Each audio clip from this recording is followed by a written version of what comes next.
Sir, ಒಂದು ಭಾರತ ದೇಶದ ಸಂವಿಧಾನ ಪ್ರಕಾರ ನಮ್ಮ ಮತ ಹಾಕೋದು ಎಲ್ಲರ ಒಂದು ಮೂಲಭೂತ ಹಕ್ಕು.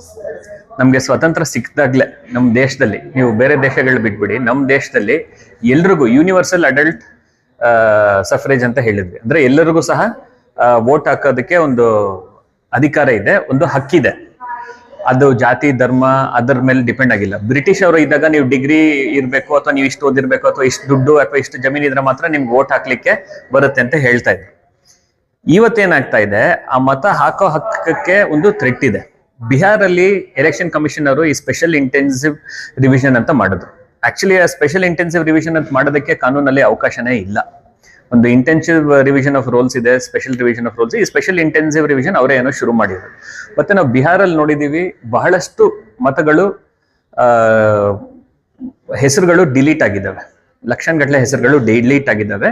ಮತ್ತೆ ಈಗ ಬರ್ತಿರೋ ವರದಿಗಳ ಪ್ರಕಾರ ಹೆಚ್ಚಿಗೆ ಅದರಲ್ಲಿ ಡಿಲೀಟ್ ಆಗಿರೋದು ವಲಸೆ ಕಾರ್ಮಿಕರದು, ಮಹಿಳೆಯರದು, ಭೂರಹಿತರದು, ದಲಿತ ಸಮುದಾಯದವ್ರದ್ದು, ಅಲ್ಪಸಂಖ್ಯಾತ ಸಮುದಾಯದವ್ರದ್ದು ಹೆಚ್ಚಿಗೆ ಡಿಲೀಟ್ ಆಗಿದೆ. ಮತ್ತೆ ಬಹಳಷ್ಟು ಪ್ರೋಸೆಸ್ಗಳು ವೈಲೇಟ್ ಆಗಿದೆ. ಇದರಲ್ಲಿ ತುಂಬಾ ಮುಖ್ಯವಾಗಿ ನಾವೇನು ಅರ್ಥ ಮಾಡ್ಕೋಬೇಕು ಅಂತ ಹೇಳಿದ್ರೆ, ಇಷ್ಟು ವರ್ಷ ನಾನು ವೋಟ್ ಹಾಕಕ್ಕೆ ಎಲಿಜಿಬಲ್ ಆದ ತಕ್ಷಣ, 18 ಆದ ತಕ್ಷಣ ನನಗೆ ವೋಟಿಂಗ್ ID ಕಾರ್ಡು ಕೊಡೋದು ಎಲೆಕ್ಷನ್ ಕಮಿಷನ್ದು ಜವಾಬ್ದಾರಿ.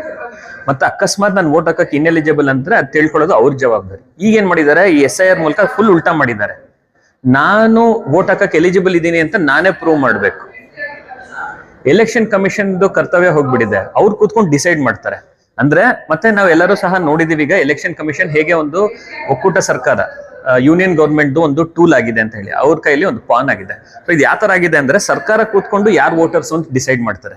ನೀವು ನಮ್ಗೆ ನೀವು ನನ್ಗೆ ವೋಟ್ ಹಾಕ್ತೀರಾ ಅಂತ ಅನ್ಸಿದ್ರೆ ನಿಮ್ಗೆ ಎಲೆಕ್ಷನ್ ಲಿಸ್ಟ್ ಅಲ್ಲಿ ಇಡ್ತೀನಿ, ವೋಟರ್ಸ್ ಲಿಸ್ಟ್ ಅಲ್ಲಿ ಇಡ್ತೀನಿ. ನೀವು ನನ್ಗೆ ವೋಟ್ ಹಾಕೋದಿಲ್ಲ ಅಂತ ಅನ್ಸಿದ್ರೆ ನಿಮ್ಗೆ ತೆಗೆದು ಬಿಡ್ತೀನಿ. ಅದು ಬಿಹಾರಲ್ಲಿ ಮಾಡಿದ್ದಾರೆ, ಯಾವ ತರ ಆಗಿದೆ ಅಂತ ನಮ್ಗೆ ಗೊತ್ತಾಗಿದೆ. ಈಗ ಕರ್ನಾಟಕದಲ್ಲೂ ಮಾಡಕ್ ಹೊರಟಿದ್ದಾರೆ. ಬಟ್ ಆತರ ಮಾಡೋದು ನೆಸೆಸಿಟಿನೂ ಇಲ್ಲ. ಮತ್ತೆ ನಾವು ನೋಡಿದೀವಿ ಕರ್ನಾಟಕದಲ್ಲೂ ಅಲಂದ್ ಕಾನ್ಸ್ಟಿಟ್ಯೂನ್ಸಿಲೂ ಮೊನ್ನೆ ನಾವು ನೋಡಿದೀವಿ, BR ಪಾಟೀಲ್ ಅವ್ರು ಹೇಳಿದ್ದಾರೆ ಹೀಗೆ ಸುಮಾರಷ್ಟು ವೋಟ್ಗಳು ಅವ್ರ ವೋಟರ್ಸ್ ಅಲ್ಲದೆ ಇರೋರ್ನ ಡಿಲೀಟ್ ಮಾಡ್ಸಕ್ಕೆ ಟ್ರೈ ಮಾಡಿದ್ದಾರೆ ಇಲ್ಲಿಗಲಿ ಅಂತ ಅಲ್ವಾ. ಸೊ SIR ಅಲ್ಲಿ ಅದನ್ನೇ ಲಾರ್ಜ್ ಸ್ಕೇಲ್ ಅಲ್ಲಿ ಮಾಡ್ತಾ ಇದ್ರು ಒಂದು. ಮತ್ತೆ 6 ವರ್ಷದ ಹಿಂದೆ ಇಡೀ ದೇಶ NRC ವಿರುದ್ಧ ಎದ್ದು ನಿಂತ್ಕೊಂತು.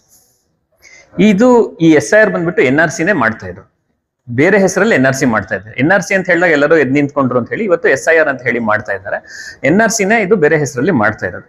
ಒಟ್ಟಾರೆ ಇವರು ಮಾಡಕ್ ಹೊರಟಿರೋದು ಒಂದು ಹಿಂದೂ ರಾಷ್ಟ್ರ. ಅಂದ್ರೆ ಹಿಂದೂ ರಾಷ್ಟ್ರ ಅಂದ್ರೆ ಹಿಂದೂಗಳು ಬಿಟ್ಟು ಬೇರೆಯವರು ದೇಶದ ಒಂದು ಸಿಟಿಸನ್ಸ್ ಆಗಿರೋದಿಲ್ಲ, ಒಂದು ಫಾರಿನರ್ಸ್ ಅಂತ ಕನ್ಸಿಡರ್ ಮಾಡ್ಬಿಡ್ತಾರೆ.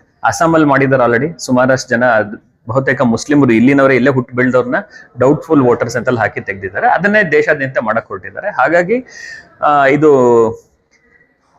ನಮ್ಮ ಮತ ನಮ್ಮ ಹಕ್ಕು ಅನ್ನೋ ಒಂದು ಆಂದೋಲನದ ವತಿಯಿಂದ ಈ ಒಂದು ಕಾರ್ಯಕ್ರಮನ ಕೈಗೊಂಡಿದೆ.